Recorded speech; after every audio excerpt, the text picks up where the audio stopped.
Hey everybody, this is Robert Burke. Welcome back to episode number 16 of When to Play. And today we're going to be talking about a coffee blend building game called VivaJava. VivaJava is a Euro game. There is a worker placement aspect. You are collecting different types of beans from across the world to create different blends. There's a whole bunch of different blends that you can create, and you'll see on the side here there's spots for your beans, and based on the beans that you place on a blend card is how popular that coffee blend is going to be. And you are going to earn points based on how marketable your blends are. So it's definitely a Euro game, but it throws in something different. A lot of Euro games, the people that I know that don't like Euro games, one of their big complaints is that a Euro game is like playing a solitaire game. There's no interaction. You're just focused on yourself. And at the end, everybody counts up their score and sees who wins. I personally really enjoy Euro games, but this game is a little different because it forces interaction between players. There's a phase in this game when you're building your blends where players who place in the same region of the world are forced to cooperate. And if they want to build a blend, they are both going to draw the beans that they've collected out of their little coffee bean bags to create the blend. So they have to work together to create the best blend. And they are going to score points together. So it really drives that interaction, which I think is something very good for a Euro game. And I think it works well. I will say, though, that there's people that don't like it. In my game group, for example, there's a player in our group who has a very wide range of tastes in games, very diverse, plays anything pretty much, my kind of gamer. But he hates this game. He despises this game. It's actually the only game I've ever seen him have a negative reaction to. And it's really, since I respect his opinion, I kind of delved into why he feels that way about the game. And I think it really came down to the cooperative aspect of being dependent on another player for how well you do in the game. That was just something that didn't appeal to him. So you've got to think about, is that something that would appeal to you or not? That's something you have to think about when you're deciding on VivaJava. I like it. I like that kind of pulling people together because sometimes you might have an idea of another player that has beans that you need to combine with yours to make a blend, right? So there is some strategy in who you're selecting. There is some strategy in placing where you're placing your little broopies. They're called broopies on the board, what part of the world that you're going to. But it does drive that interaction with other players, which is different than a lot of Euro games. Now, the graphic design, I think Dice Hate Me Games have developed a reputation for a very nice, clean, well laid out graphic design. It's a very sharp look, and it's very true in this game as well. You'll see these are the different blend cards in the game, different coffees. There's the Red Star, there is Rocket Fuel. So this is basically a whole bunch of different companies that a graphic designer came up with for different coffees. This is the Samba Mama, the Morning Call. So just really neat. The Nutcracker, I guess that's a Christmas blend. And you could just go on and on. There's a ton of these different tiles in the game that you'll be using. Now the components. The components are very high quality. You'll see these nice thick tiles. They're very well done. There are cards in the game. There's a lot of variance in this game too. I think I'll talk about that later though. The box is very nice. The boards, there are two different boards that fold out that you use to create the player area. These are very nice, and again you can see how nice and clean the graphic design is on these. You've got nice wooden pawns in the game, nice big chunky different color pawns. You've got wooden discs that are used on the score track. Then you've got some nice big and little different cardboard tokens for tracking your research points or your investment tokens. So there's a lot of little good quality cardboard bits. Now there's also the coffee beans. This is what you're going to be pulling out of bags, pulling off the board.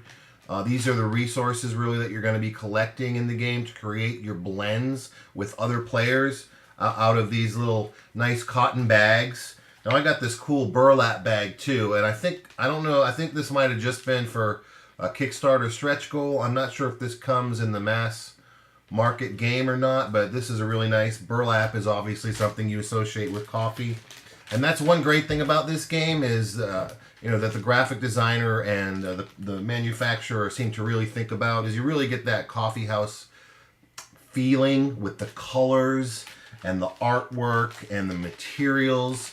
The coffee house theme really comes through very well in this. So it's a great game if you are a coffee house denizen, and this is something that you might want to consider picking up just to play with people at the coffee house and have the smells and everything else would make the game even better. And it's pretty easy to teach as well, so I think you can introduce this to people who might not necessarily be gamers. But the components, there's one big complaint on these, a couple complaints. And I think they're valid. The first one is these coffee beans. They are hard to grab just because of their shape. They are flat on the bottom and they're round on the top. So obviously when you try to grab with your fingers, it's difficult to do. And it can be frustrating. And it can be very fiddly. Now the trade-off here is, if they use something easier to grab, then you lose that thematic and tactile element that these beans provide. So it's a tough one. For me, it's a tough one because I think when you reach into the bag and feel these beans, it really adds to the experience. But when you're taking them off the board, which you have to do, it's difficult. So that's something you need to think about as well. Also, the beans, the colors can be hard to distinguish. The place where we have our game nights during the week, we have one game night a week. And the lighting isn't the best in there. And it can be hard to distinguish the color of these beans. Especially the red and the brown. So there's the red and the brown. Maybe you can see the difference. Maybe you can't see the difference. If you're colorblind, I don't know if this game is going to be playable for you. If you have poor eyesight, it's difficult. When we play it, it's constantly, is that red or is that brown? Is that red or if that's brown? So that's a negative on the game that really, that's something really that you need to think about because it slows down our game and it's something that's consistent. So it's not just one person's opinion. A lot of people seem to have trouble distinguishing, especially these red and brown beans from one another. So that's something you need to be aware of. Now the gameplay itself, I really enjoy. There's a map. This is a very simple map that is 3 regions of the world, and you see the beans under the different regions. So here's a region in the Americas, and there's a spot for a bean underneath. So you're randomly going to place beans out in the world, and then you're going to, on your turn, you're going to take your little pawn here, and you're going to place it where you want to go. And depending on where you place your pawns in the world, whoever is in that section of the world with you, that's going to be your partner when you go to make a blend, if you make a blend. If you don't have the votes to make a blend, then you are going to research. Or as a team, you can choose to research. And this is a great part of the game because it really improves your chances to make better blends. And another thing that you can do is on your score track, as you're scoring points, you can actually spend these points. You can spend your points here and you can actually go negative. And for every point you spend, you can add a research point to your abilities that help you brew better blends, basically, to score more points. It will give you bonuses at the end of the game scoring as well. So I'm not going to get into all the details of everything you can do in this game, but you should know that you're going to create blends, you're going to work with other players to take beans randomly out of the bag, and these cards are going to be underneath this board, right? and you were going to place the beans, and based on what you come up with, there's a chart right here that shows you how good of a blend it is. So the best blend you can have is a five of one color. So it's really kind of like a poker element. You're trying to build the best hand of beans to be able to score the most victory points. So the top cup over here, they're going to get 3 points every turn it's the top cup. But coffee blends are going to get stale, and they're going to move down, and they're going to be worth less and less points until they are eventually off the board. The only exception is the rainbow blend. You'll see the rainbow blend is pretty much dead in the middle. It's dead in the middle here, and that does not get stale. The only way to make that stale is to get another rainbow blend to push it down the track here. So the rainbow blends are a cool little addition as well, because of that stale, as you create it, you're going to score points, but you're going to score less and less. So you're always going to have to be thinking about, okay, what's my next big blend going to be? Or can we possibly get a rainbow blend to get a smaller number of points, but for a longer period of time? So that's a kind of a neat mechanic as well. So who is this game for? When to play this game? I think, like I said, pulling this out at a coffee shop, that's a great time to play this game. I think not just for the gameplay. I think the gameplay is easy enough where you could teach to anybody at your local coffee house. And I think just the atmosphere of being in a coffee house and playing this game with all the tactile elements, the wood and the beans and the leather look. Oh, the rule book is very well done, by the way. Again, like I said, the graphic design is fantastic. It's very well illustrated, lays out the rules very well, so no real complaints with the rule book at all. But this is a great game for your local coffee house if you like to hang out at a coffee house. If you're a Eurogamer, this is something you probably want to try. You might really like it. And it does, like I said, it forces more player interaction. So if you're a person who likes Eurogames but wishes a Eurogame had more player interaction, then this is something you definitely have to have, or at least play, because it's one of the few Euro-type games that really forces that player interaction. There's no way around it in this game. So that can be a good thing if you like player interaction in a game, or it can be a bad thing if you're a true Eurogamer who really wants to be focused on their own thing and doesn't want to have to be dependent on other players to help you along. So that's something you really need to consider as far as VivaJava goes. Another thing I would say that this game has going for it, it is for 3 to 8 players. So that's a big plus in my book. Now, I will say that with more players, it's better. It's a better game the more players are in it, because there's the more opportunity for people to come together, and you can change who you're working with every turn, and the interaction just gets better. It's just a better experience, in my opinion, with more people. And there's not a lot of games out there that you can play with 8 people. So this is something that if that's a spot in your collection that you're missing. If your game group, if you find there's times where you really wish you had games for 7 or 8 people, and you're overplaying Seven Wonders and you're overplaying Citadels or some of the other few games that can play with that many, then this is a good addition to your collection. But again, make sure you have good lighting where you're playing, because these red and brown beans can be an issue. So it's definitely a plus that it plays so many. Now, there's also a lot of variance in the games that introduces interns and different blend cards and other cards. And I'm not going to get into all the different variants in the game, but that's a plus, right? Because you can change the game and add these variants, put variants in, take variants out, kind of tweak it and use those things that you really like in the game and remove the things that you don't think add to it or that you dislike. It's kind of like Twilight Imperium with all Twilight Imperium's expansions, how you can kind of tweak that game to fit your group. The same is true in VivaJava, not to the same extent, but right out of the box, you're going to have a bunch of different variants that you can choose to include or not include. So that's a benefit as well. So all in all, I think VivaJava, if you're a Euro gamer who longs for more player interaction in your games, then this is something you need to have. If you're a Euro gamer who does not like being dependent on other players to make decisions with them, if you don't like player interaction, this is not a game. If you're the type of gamer who hates random elements, if you hate luck of the draw, then you might have a problem with VivaJava.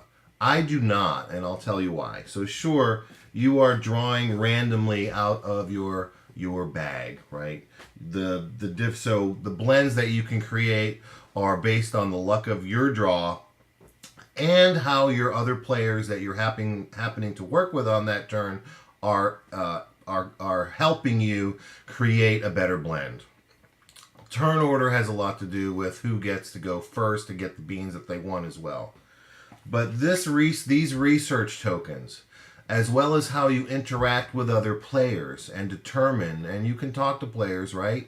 How good you are at interacting with players to get them to help you can really help increase your luck, right? Because especially with these research tracks, you can get to where you can draw more beans, where you can remove beans from your bag, where you can increase the odds of what you're going to draw. So you can control the random element in this game, and you can improve it as the game goes on. So that's a really great way to use a random element like is included in VivaJava. It gives the player a chance to improve their luck, right? So, and improve their chances. That in combination with how well you do at interacting with other players make it very interesting. For me, I like that. I think it's a very cool implementation. I think it's a very cool idea, and I think it's unique.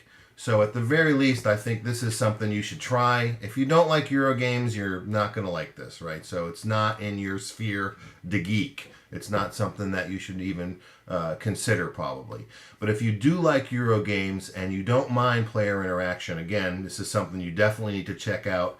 Give it a try. It might be something you love, especially if you're looking for games that play a lot of people. If you like it and you're looking for that, then this is something you need to own.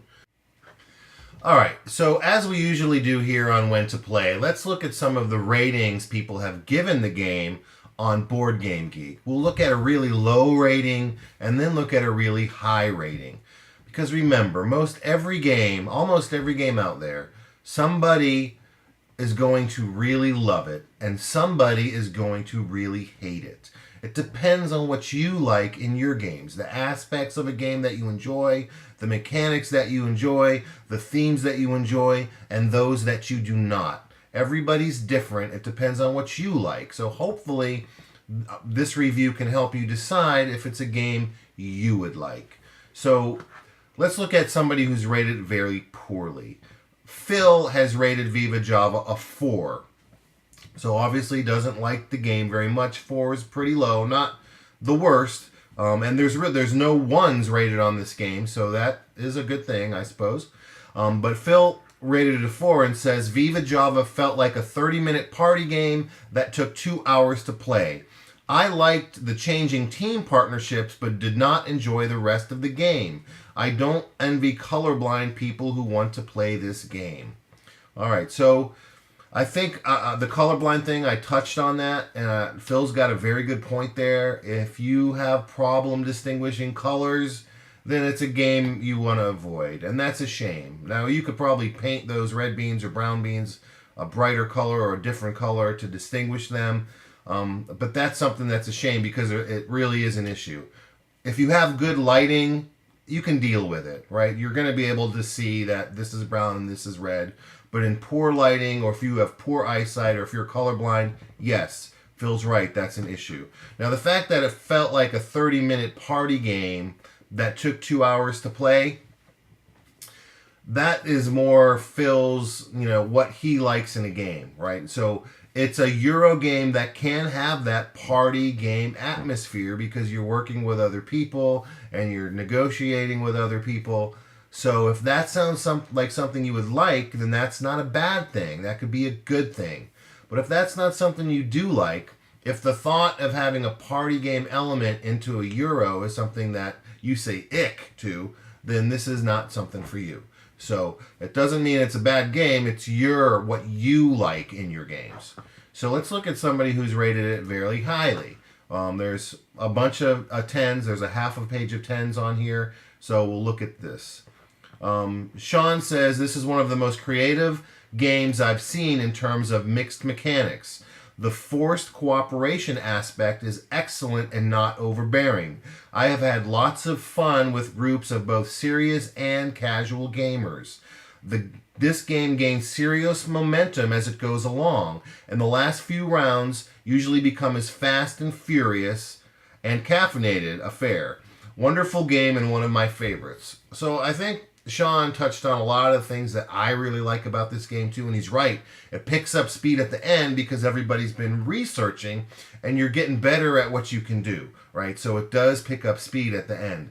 And the forced cooperation, and it really is a forced cooperation, but he's right. I don't think it's overbearing. I think it's interesting. It forces people to talk to each other and interact with each other. And to me, that's what games are about. Even though I love pure Euro strategy games and I love using that part of my brain where I can really think about my moves and really concentrate and focus on trying to win, when it comes down to it, my favorite aspect of games is having fun with my friends, meeting new people, being social, having a good time and laughing and creating situations that bring people together. That's what games are all about. If you melt everything down, to me, that's what gaming should be about. And VivaJava does a good job at that because it forces that interaction, yet there's enough strategy where you have to think about your moves. So I would recommend VivaJava for you to try, especially if you like player interaction and Euro games. It kind of scratches that itch that's hard to scratch, especially with large groups of people. So again, thanks. My name is Robert Burke. This was episode number 16 of When to Play, and we'll see you again with episode number 17. Thanks. Have a great day.